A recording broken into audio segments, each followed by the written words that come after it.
Boas, pessoal. Eu sou o Vi e estou aqui, desta vez não com o Leps, mas com um colega meu da faculdade chamado Pedro.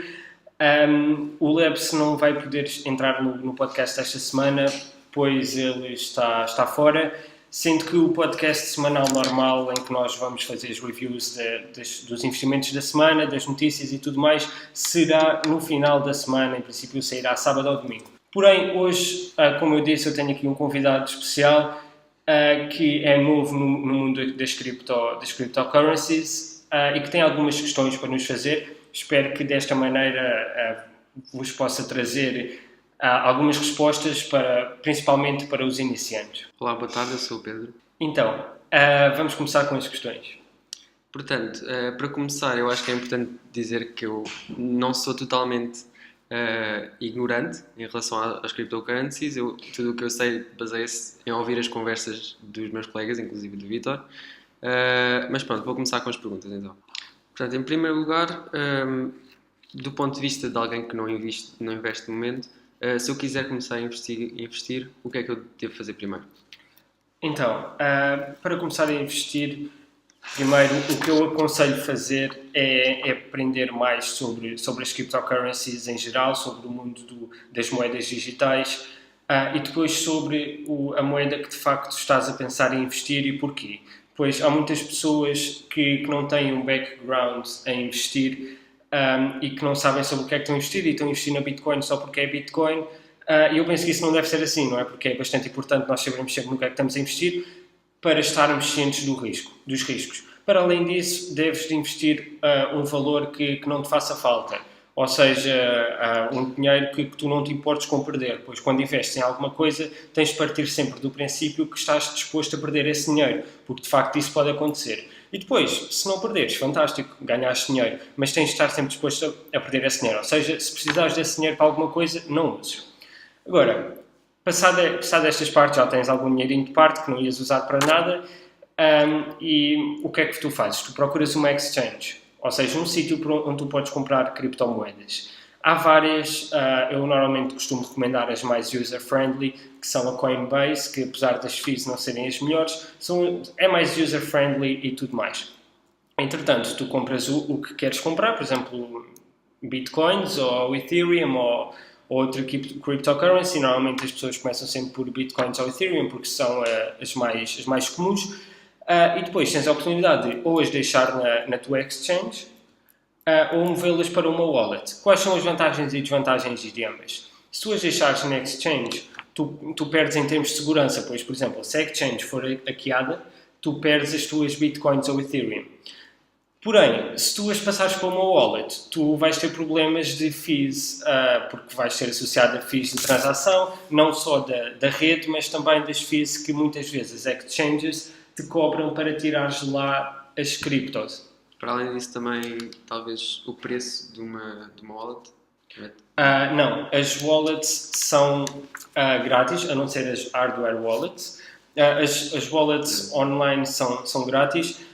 E são relativamente seguras, não é? Exceptuando o facto de tu, de facto, meteres os teus dados na internet e se tiveres alguém a ver o teu ecrã ou assim, podem de facto roubar-te. Mas se de facto tu quiseres uma hardware wallet, aí sim vais ter de pagar.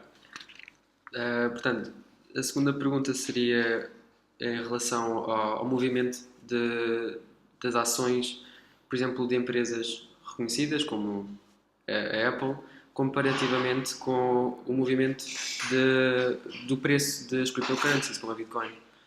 Porque o movimento das cryptocurrencies é sempre muito irregular, ou seja, tal como sobe num instante, desce no outro, e as ações das empresas crescem de modo constante ou descem de modo constante.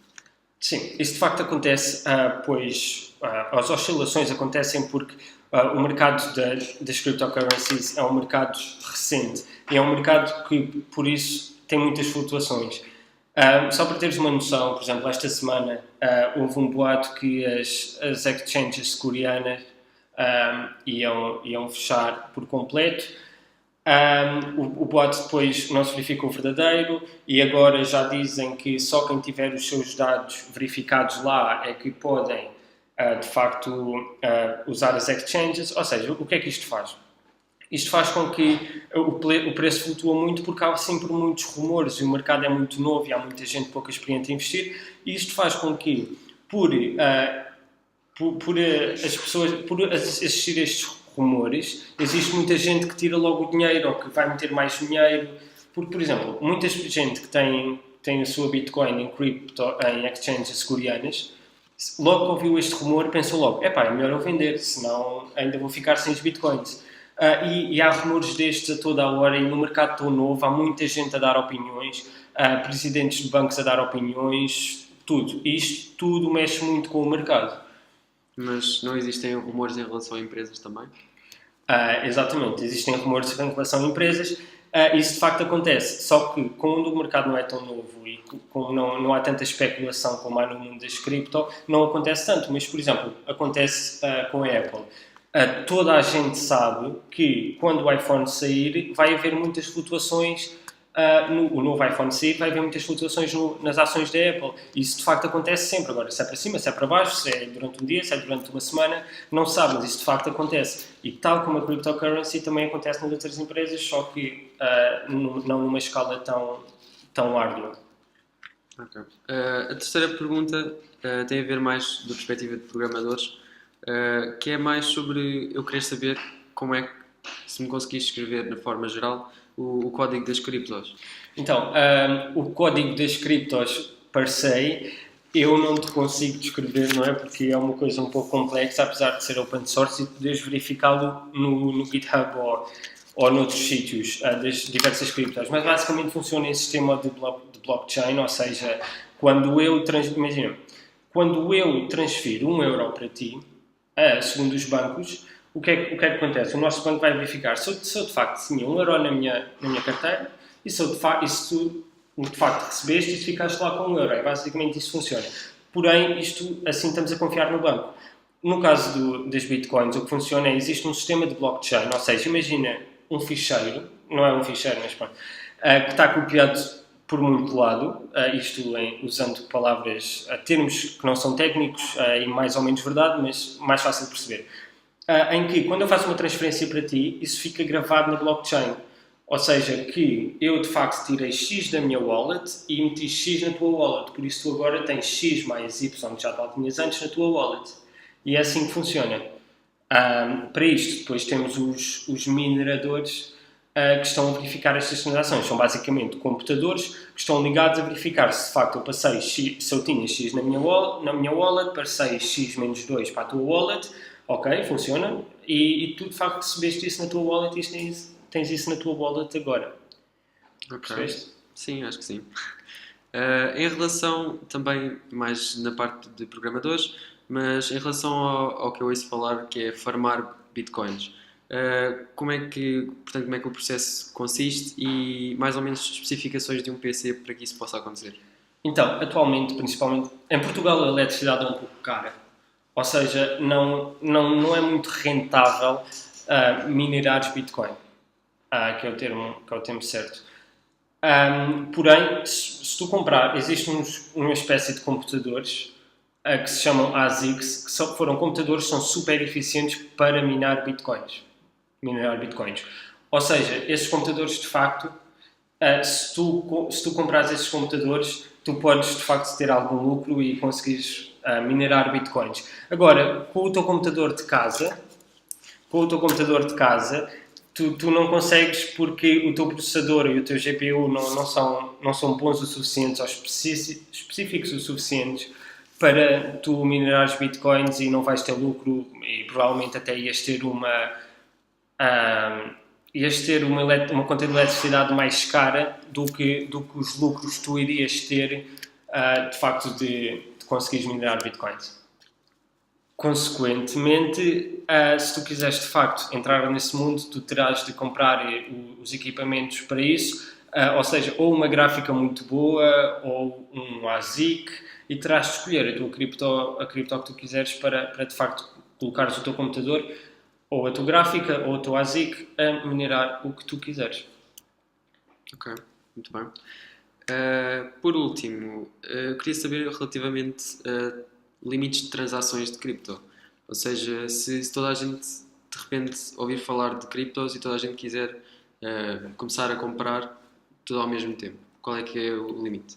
Então, provavelmente tu ouviste falar de que a Bitcoin tem estado um bocado saturada nos últimos dias, ou seja, que as fees têm ficado muito altas, que o tempo de transação tem ficado muito alta. É exatamente esse o problema da tecnologia da Bitcoin atualmente, é que tipo, como está a ser muito usado, um, as fees acabaram por ficar muito altas e tudo mais. Agora, o, os, a tecnologia está a ser updated a toda a hora. Ou seja, há uma equipa por trás da Bitcoin, que é o Bitcoin Core, que já estão a trabalhar numa nova ferramenta que se chama o Lightning Network, por exemplo, entre outras, que permitem que haja mais transações por segundo e que as fees sejam mais baixas. Basicamente é num sistema de peer-to-peer, pessoa para pessoa, uma tecnologia nova que pode ser implementada ou não na Bitcoin nos próximos meses ou até para o ano, que vai resolver estes problemas. Consequentemente, não tens de estar preocupado com o facto da tecnologia se ultrapassar, porque há sempre equipas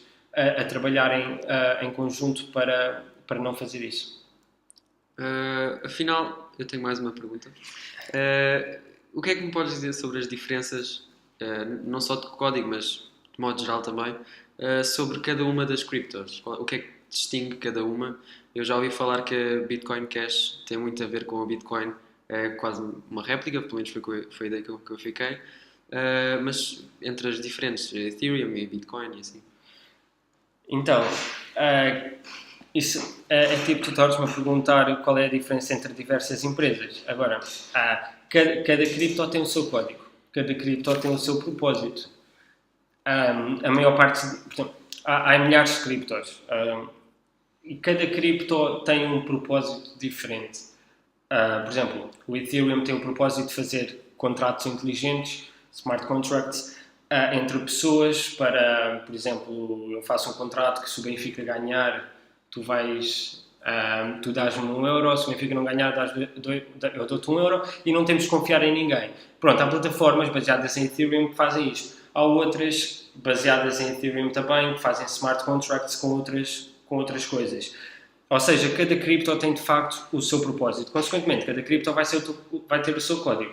Agora, a Bitcoin é uma cripto que tem como principal objetivo, segundo o white paper do Satoshi, ser uma peer-to-peer, ou seja, agir como, por exemplo, o euro age nas nossas vidas, no nosso dia-a-dia. Ou seja, de onde é que vem o Bitcoin Cash? O Bitcoin Cash é basicamente um fork, ou seja, não é uma cópia, mas é uma cópia com mudança da Bitcoin, em que eles aumentaram o block size, ou seja, a Bitcoin tem blocos de 1 mega e o Bitcoin Cash tem blocos de mais de 1 mega. Isto faz com que possa ter mais transações por segundo, consequentemente as fees baixaram porque ainda não se atingiu a saturação do Bitcoin Cash. Muitos concordam com isto, acham que isto é uma boa medida, outros não, porque outros acham que isto é um penso rápido, porque basicamente não se pode estar sempre a aumentar o número de block size, certo? É preciso de facto uma solução que venha de uma vez por todas a arrancar este problema do Bitcoin. E essa é mais a minha opinião, e daí que vem o Lightning Network que eu te falei. Ou seja, mas é muito difícil, por exemplo, nos nossos programas nós costumamos ter um método resize para um vetor. Certo. Isto muito geral, mas quão impossível é incorporar isso numa Bitcoin e em vez de ser uma Bitcoin Cash, que é tipo um com um tamanho fixo e outro com um tamanho maior, um tamanho indefinido ou um tamanho que se vá adaptando. Então, isso é basicamente o que a Bitcoin Cash fez, só que isso não pode ser para sempre, porque isso de facto isso depois vai trazer consequências. Isso não vai ser um. Imagina quando existirem muitos milhões de transações, isso não vai resolver problemas nenhuns, estás a perceber? Porque tu depois não consegues escalar a plataforma a esse nível.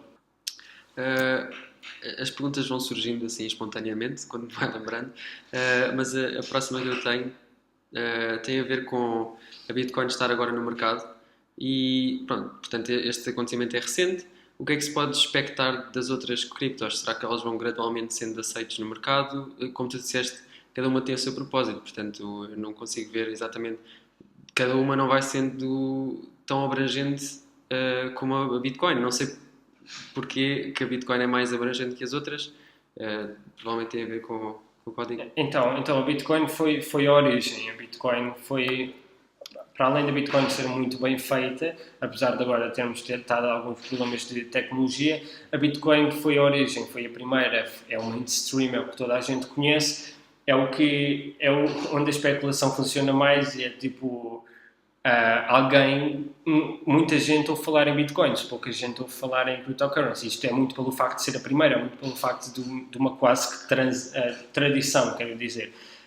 Quanto às outras criptos, há umas que funcionam melhor, outras que funcionam pior. Agora, o que é certo é que as criptomoedas já estão a ser usadas no dia-a-dia, já estão a ser usadas em muitas empresas, já estão a ser usadas em sistemas de registros, databases, bases de dados, aliás, de muitas empresas, muitas estruturas mundiais. E de facto, mesmo que a Bitcoin não vingue, ou que outra cripto qualquer, eu penso que o que nós temos aqui mesmo é o sistema da blockchain que vai acabar por vingar no mundo, pois já o está a fazer e e com sucesso. Diz-me mais alguma pergunta? Acho que não, acho que é tudo. Então, obrigado por teres vindo ao podcast. Espero que tenhas ficado iluminado aqui com as minhas respostas. E para vocês, então, sábado vai sair o podcast da semana com as nossas oportunidades de investimento, com as notícias, com comentarmos a bolsa coreana, as exchanges coreanas. Então, até lá, bom resto de semana e bons investimentos. Por mim, adeus e espero que tenham ficado tão esclarecidos como eu, ou melhor.